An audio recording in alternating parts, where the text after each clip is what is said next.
السلام علیکم ناظرین گرامی، یہاں پر آپ کے ساتھ بہت بڑی اور اہم خبر شیئر کریں گے اور موسم کی تازہ ترین صورتحال سے آپ کو آگاہ کریں گے۔ محکمہ موسمیات کی تازہ ترین اور لیٹسٹ اپڈیٹ آ چکی ہے۔ ناظرین گرامی، آئندہ 8 دنوں کے دوران موسم کیسا رہے گا، مکمل تفصیلات آج کی اس ویڈیو میں ہم آپ کو بتائیں گے۔ اس ویڈیو کو آخر تک لازمی دیکھتے رہیے گا۔ ویڈیو میں آگے بڑھنے سے پہلے ویڈیو کو لائک کر دیں۔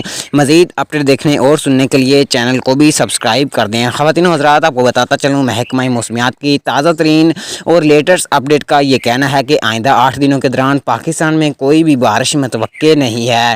جی ہاں ناظرین گرامی، محکمہ موسمیات کا یہ کہنا ہے کہ صرف 24 گھنٹے پاکستان کے مختلف علاقوں میں بارش برسی ہے اور اس کے بعد دوبارہ پھر پورے پاکستان میں دھوپ نکل رہی ہے اور گرمی کی شدت میں ایک مرتبہ پھر اضافہ دیکھنے کو مل رہا ہے۔ خواتین و حضرات، آپ کو بتاتا چلوں کہ آج رات محکمہ موسمیات کی رپورٹ کا کہنا ہے کہ پاکستان کے کچھ علاقوں میں بوندا باندی ہونے کا امکان ہے اور کچھ علاقوں میں تیز اور ٹھنڈی ہوائیں چلنے کا امکان ہے۔